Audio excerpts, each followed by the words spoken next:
Chapter 23, How to Profile Right-of-Way so it visualizes in the cross sections. Yeah, this is kind of strange at first when I first heard that in ORD that you have to profile right-of-way. Seems like an odd concept, but it's true. You do have, the right-of-way does have to be profiled, and the reason for that is just like the name implies, is that um, so that cross-section line, whether it be existing or proposed, that's either in your dynamic cross-sections or your permanent visualized cross-sections that you're going to be using through annotation. The only way it's going to be able to plot that line that represents where the right-of-way line is if it knows vertically where to put it, and that's really the reason for it. Anyway, let's go ahead and just do it. Trust me on that one. Okay, so let's go to Browse and Right-of-Way.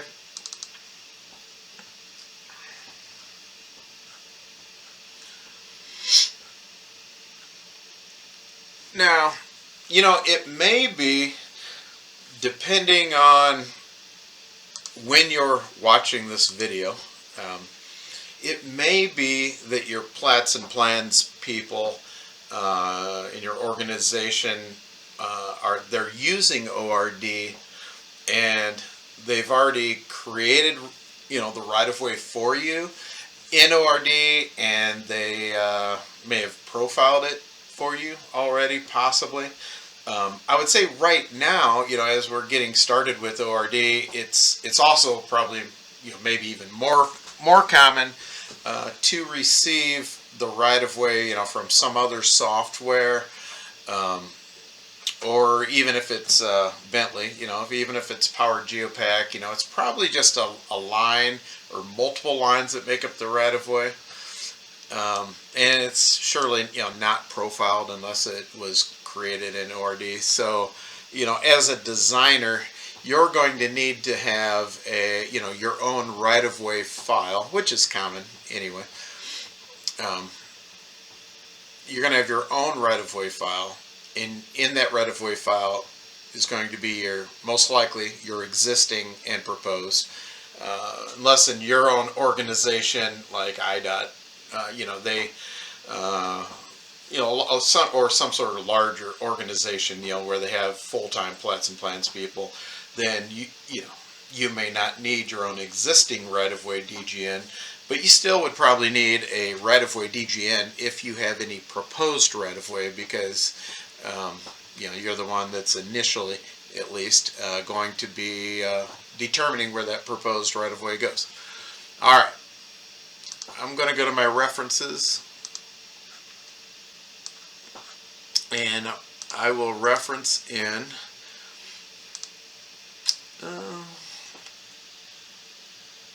as far as these ORD files, I think I'll reference in the alignment file.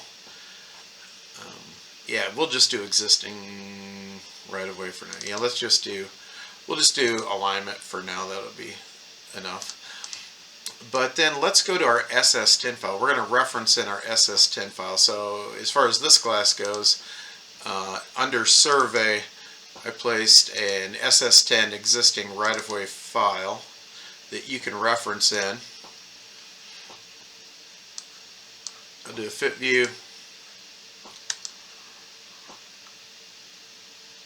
And actually I could probably I'm going to go ahead and turn off my alignment. I actually probably don't really even need that. But what I do need, what do you think that we would need to assign a vertical, a Z value to this right-of-way? And then, of course, that's going to be your existing terrain.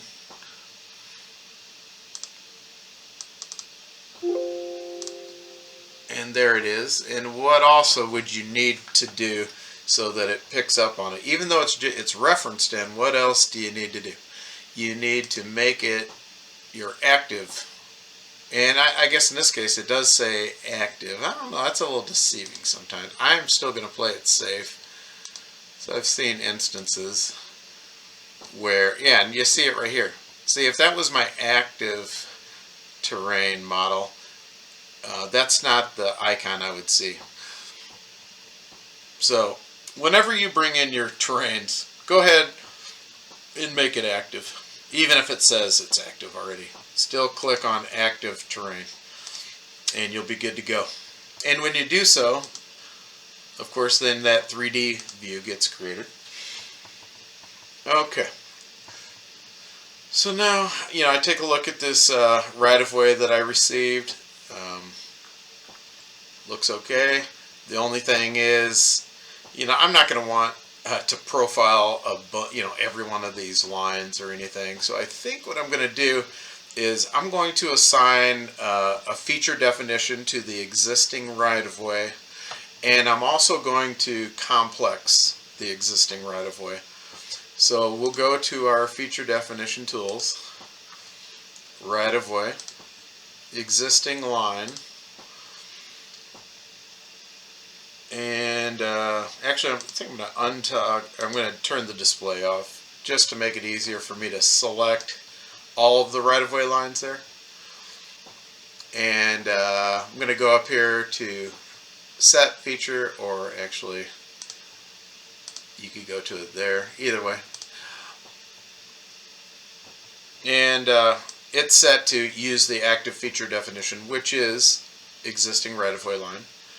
So I have everything selected, so I can change everything, assign that feature definition to every element, even though there's only one name, but there's multiple elements. So what it will do, I think it just adds a number at the end, uses that name as the first one. So let's data point to accept, or actually reset to complete, and that should be it.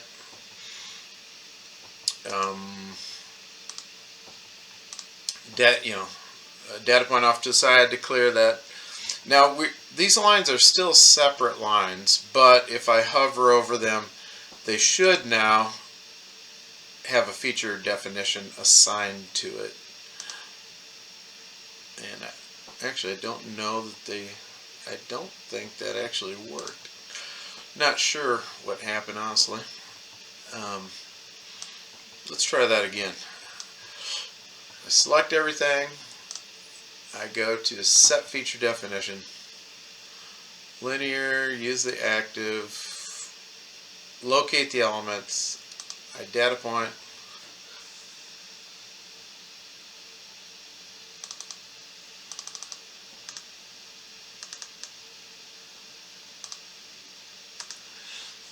yeah, I should not have to select each one individually to assign a feature definition. I'm not going to worry about that right now, actually. I'll check that out later. I don't want to get sidetracked. That probably should have worked. In any case, what I'm going to do, though, I really don't have to assign a feature definition to every individual line, because really what I'm going to be using is the complexed line anyway, and then that complex line will have the feature definition. How about that? So I'm going to go to my horizontal tools, complex by element, select that first line, and it does. Oh, I know what the problem is here. I have that right-of-way referenced in, but I never did copy it into this design file. That's why I can't work with it. Let's go ahead and do that. In your references, go ahead and select that existing right-of-way file, and let's copy that into this design file. Okay, one way of doing it is just select it, right-click on it, and then say merge into master data point on your screen. And so now that detached the right-of-way file, and it so now these lines actually are in this design file. That's what the problem was. So let's go ahead and select everything, go up to set feature, wherever that was, set feature definition, and now you can see this is working. Because in heads up prompt, see where it says 36 items selected, data point, and there you go.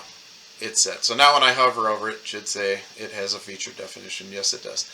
Okay, so next I'm going to complex this. Again, I'll start left to right.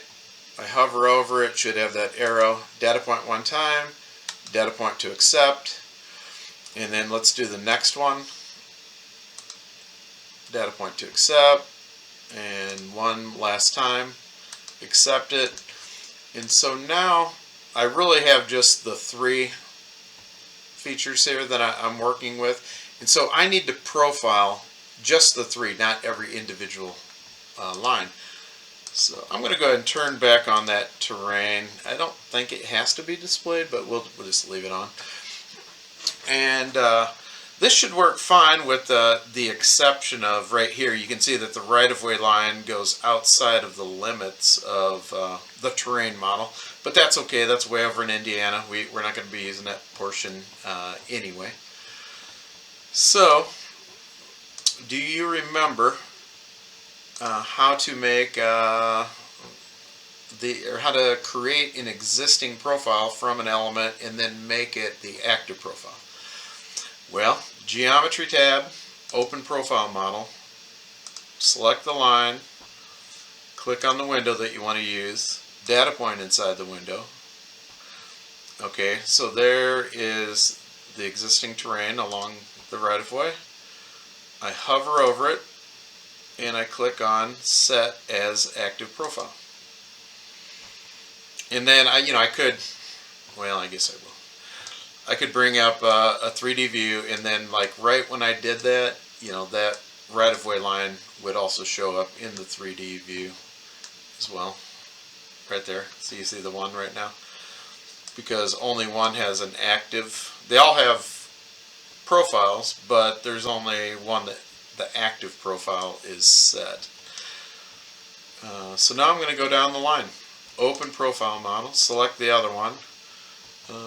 Choose any window to use, click inside of it, hover over that existing profile line, click Set Active Profile. So now I should have the 2, and then I will do the last one.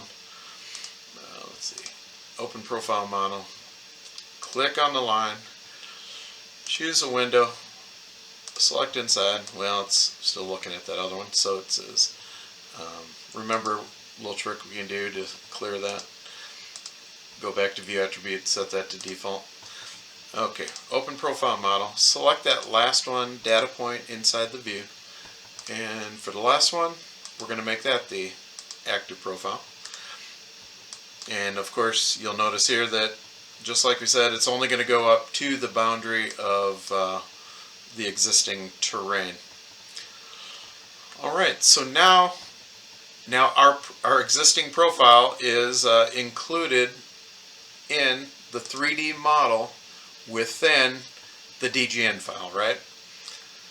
So what we're going to do next is just check it out. Let's see if it actually works. We'll just check out one location. We're not going to look at the permanent cross sections yet. Let's just go see if it worked for our dynamic cross sections anyway. I guess we could stay here, or we can get in the corridor file. Let's see if this works. We'll stay here. Let's go ahead and just reference in that corridor.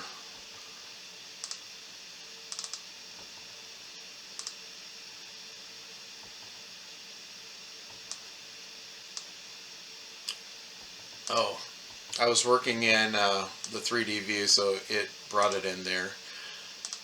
Actually, that probably would have been fine, but I think what I want to do here is I want the plan view to be highlighted because that's the file that I want to reference in the corridor.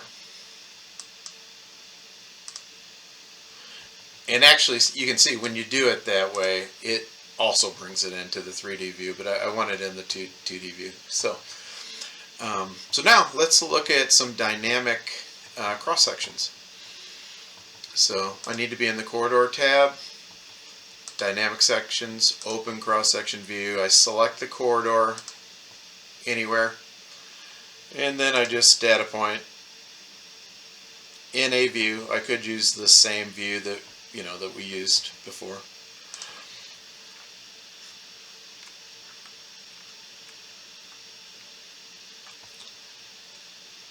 And let's see, what's our scale set? Oh, 50 scale. That's, I guess, why it's so big. We're probably only going to use like 10 or 5. Does that change?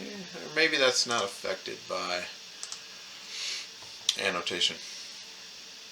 Thought it was, but now this is just dynamic. We're not in the permanent annotation. This is just, these, so to speak, aren't really here. This is just a quick visual of the cross section, but you can see that it works now, and the reason why it worked was because it starts drawing that line at the terrain, and that's why the right-of-way had to be profiled. Otherwise, these right-of-way lines will not show up. Okay, so that's it for this chapter. We'll go ahead and stop it there.